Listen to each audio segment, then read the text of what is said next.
शरद पूर्णिमा व्रत कथा। समुद्र से उत्पन्न होकर मां लक्ष्मी कैसे बनी भगवान विष्णु की पत्नी। आश्विन मास की पूर्णिमा को शरद पूर्णिमा कहते हैं और इस दिन मां लक्ष्मी का प्राकोत्सव मनाया जाता है। इस दिन मां लक्ष्मी की पूजा की जाती है, व्रत रखा जाता है और उनको दूध व मखाने से बनी खीर का भोग अर्पित किया जाता है। चंद्रमा की रोशनी में इस खीर को रखने के बाद प्रसाद के रूप में इसे खाया जाता है। शरद पूर्णिमा का व्रत रखने वालों के लिए मां लक्ष्मी के प्रादुर्भाव की कथा का पाठ करना जरूरी होता है। तो आइए जानते हैं शरद पूर्णिमा की व्रत कथा विस्तार से। शरद पूर्णिमा की व्रत कथा। भीष्म जी ने कहा, मुने, मैंने तो सुना था लक्ष्मी जी क्षीर समुद्र से प्रकट हुई हैं। फिर आपने यह कैसे कहा कि वे भृगु की पत्नी ख्याति के गर्भ से उत्पन्न हुई? पुलस्त जी बोले, राजन, तुमने मुझसे जो प्रश्न किया है उसका उत्तर सुनो। लक्ष्मी जी के जन्म का संबंध समुद्र से है। यह बात मैंने भी ब्रह्मा जी के मुख से सुन रखी है। एक समय की बात है, दैत्यों और दानवों ने बड़ी भारी सेना लेकर देवताओं पर चढ़ाई की। उस युद्ध में दैत्यों के सामने देवता परास्त हो गए। तब इंद्र आदि संपूर्ण देवता अग्नि को आगे करके ब्रह्मा जी की शरण में गए। वहां उन्होंने अपना सारा हाल ठीक ठाक कह सुनाया। ब्रह्मा जी ने कहा, तुम लोग मेरे साथ भगवान की शरण में चलो। यह कहकर वे संपूर्ण देवताओं को साथ ले क्षीर सागर के उत्तर तट पर गए और भगवान वासुदेव को संबोधित करके बोले, विष्णु, शीघ्र उठिए और इन देवताओं का कल्याण कीजिए। आपकी सहायता न मिलने से दानव इन्हें बारंबार परास्त करते हैं। उनके ऐसा कहने पर कमल के समान नेत्र वाले भगवान अंतर्यामी पुरुषोत्तम ने देवताओं के शरीर को अपूर्व अवस्था देखकर कहा, देवगण, मैं तुम्हारे तेज की वृद्धि करूंगा। मैं जो उपाय बतलाता हूं तुम्हें लोगों को करना है। दैत्यों के साथ मिलकर सब प्रकार की औषधियां ले आओ और उन्हें क्षीर सागर में डाल दो। फिर मंदरांचल को मथानी और वसुकी नाग को नेति बनाकर समुद्र का मंथन करते हुए उससे अमृत निकालो। इस कार्य में मैं तुम लोगों की सहायता करूंगा। समुद्र का मंथन करने पर जो अमृत निकलेगा उसका पान करके तुम लोग बलवान और अमर हो जाओगे। देवाधिदेव भगवान के ऐसा कहने पर संपूर्ण देवता दैत्यों के साथ संधि करके अमृत निकालने के यत्न में लग गए। देव, दानव और दैत्य सब मिलकर सब प्रकार को औषधियां ले आए और उन्हें क्षीर सागर में डालकर मंदराचल और मथानी एवं वसुकी नाग को नेति बनाकर बड़े वेग से मंथन करने लगे। भगवान विष्णु की प्रेरणा से सब देवता एक साथ रहकर वसुकी की पूंछ की ओर हो गए और दैत्यों को उन्होंने वसुकी के सिर की ओर खड़ा कर दिया। भीष्म जी वसुकी के मुख की सांस तथा विषाग्नि से झुलस जाने के कारण सब दैत्य निस्तेज हो गए। क्षीर समुद्र के बीच में ब्रह्मवेत्ताओं में श्रेष्ठ भगवान ब्रह्मा तथा महातेजस्वी महादेव जी कच्छप रूपधारी श्री विष्णु भगवान की पीठ पर खड़े हो अपनी भुजाओं से कमल की भांति मंदराचल को पकड़े हुए थे तथा स्वयं भगवान श्री हरि कूर्म रूप धारण करके क्षीर सागर के भीतर देवताओं और दैत्यों के बीच में स्थित थे। वे मंदराचल को अपनी पीठ पर लिए डूबने से बचाते थे।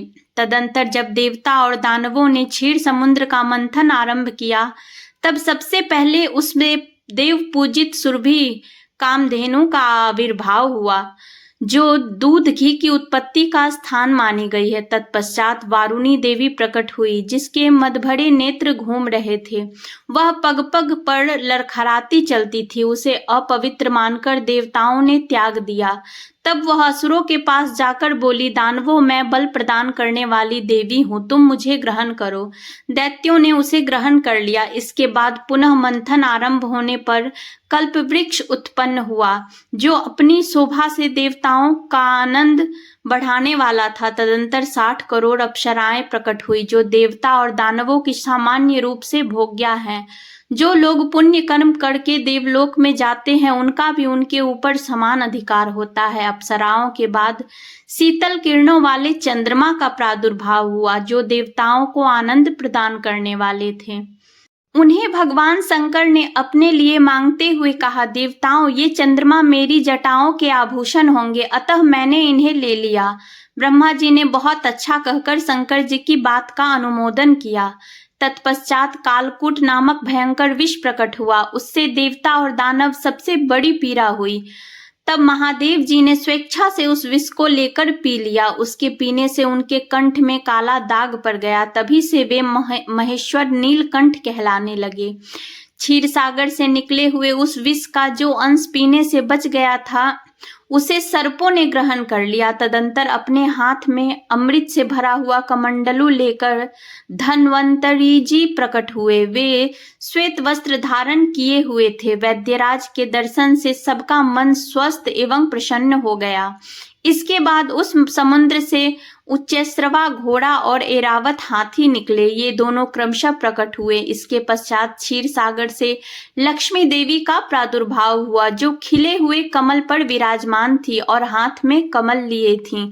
उनकी प्रभा चारों ओर छिटक रही थी। उस समय महर्षियों ने श्री सूत जी का पाठ करते हुए बड़ी प्रसन्नता के साथ उनका स्तवन किया। साक्षात क्षीर समुद्र से प्रकट होकर लक्ष्मी जी को एक सुंदर माला भेंट की, जिसके कमल कभी मुरझाते नहीं थे। विश्वकर्मा उनके समस्त अंगों में आभूषण पहना दिए। स्नान के पश्चात दिव्य माला और दिव्य वस्त्र धारण करके जब वे सब प्रकार के आभूषणों से विभूषित हुई, तब इंद्र आदि देवता तथा विद्याधर आदि ने भी उन्हें प्राप्त करने की इच्छा की। तब ब्रह्मा जी ने भगवान विष्णु से कहा, वासुदेव, मेरे द्वारा दी हुई इस लक्ष्मी देवी को आप ही ग्रहण करें। मैंने देवताओं और दानवों को मना कर दिया है, वे इन्हें पाने की इच्छा नहीं करेंगे। आपने जो स्थिरता पूर्वक इस समुद्र मंथन के कार्य को संपन्न किया है, इससे आप पर मैं बहुत संतुष्ट हूँ। यो कहकर ब्रह्मा जी ने लक्ष्मी जी से कहा, हे देवी, तुम भगवान केशव के पास जाओ। मेरे दिए हुए पति को पाकर अनंत वर्षों तक आनंद का उपभोग करो। ब्रह्मा जी के ऐसा कहने पर लक्ष्मी जी समस्त देवताओं के देखते देखते श्री हरि के वक्ष स्थल में चली गई और भगवान से बोली, देव, आप कभी मेरा परित्याग न करें। संपूर्ण जगत के प्रियतम, मैं सदा आपके आदेश का पालन करती हुई आपके वक्ष स्थल में निवास करूंगी। यह कहकर लक्ष्मी जी ने कृपा पूर्ण दृष्टि से देवताओं की ओर देखा। इससे उन्हें बड़ी प्रसन्नता हुई। इधर लक्ष्मी से परित्यक्त होने पर दैत्यों को बड़ा उद्वेग हुआ। उन्होंने झपटकर धन्वंतरी के हाथ से अमृत का पात्र छीन लिया। तब विष्णु ने माया से सुंदर स्त्री का रूप धारण करके दैत्यों को लुभाया और उनके निकट जाकर कहा, यह अमृत का कमंडलू मुझे दे दो। उस त्रिभुवन सुंदरी रूपवती नारी को देखकर दैत्यों का चित्त काम के वशीभूत हो गया। उन्होंने चुपचाप वह अमृत उस सुंदरी के हाथों में दे दिया और स्वयं उसका मुंह ताकने लगे। दानवों से अमृत लेकर भगवान ने देवताओं को दे दिया और इंद्र आदि देवता तत्काल उस अमृत को पी गए। यह देख दैत्यगण भांति भांति के अस्त्र शस्त्र और तलवारें हाथ में लेकर देवताओं पर टूट पड़े, परंतु देवता अमृत पीकर बलवान हो चुके थे। उन्होंने दैत्य सेना को परास्त कर दिया। देवताओं की मार पड़ने पर दैत्यों ने भागकर चारों दिशाओं की शरण ली और कितने ही पाताल में घुस गए। तब संपूर्ण देवता आनंद मग्न मन हो शंख चक्र और गदा धारण करने वाले भगवान श्री विष्णु को प्रणाम करके स्वर्गलोक में चले गए। तब से सूर्य की प्रभा स्वच्छ हो गई। वे अपने मार्ग से चलने लगे। भगवान अग्निदेव भी मनोहर दीप्ति से युक्त हो प्रज्वलित होने लगे तथा सब प्राणियों का मन धर्म में संलग्न रहने लगा। भगवान विष्णु से सुरक्षित होकर समस्त त्रिलोकी श्री संपन्न हो गई। उस समय समस्त लोकों को धारण करने वाले ब्रह्मा जी ने देवताओं से कहा, देवगण, मैंने तुम्हारी रक्षा के लिए भगवान श्री विष्णु को तथा देवताओं के स्वामी उमापति महादेव जी को नियत किया है। वे दोनों तुम्हारे योग क्षेम का निर्वाह करेंगे।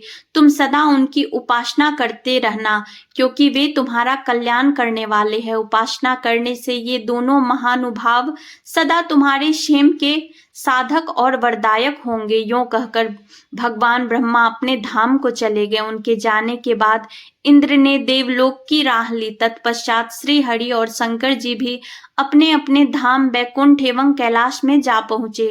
तदंतर देवराज इंद्र तीनों लोकों की रक्षा करने लगे। इस प्रकार लक्ष्मी जी क्षीर सागर से उत्पन्न हुई थी।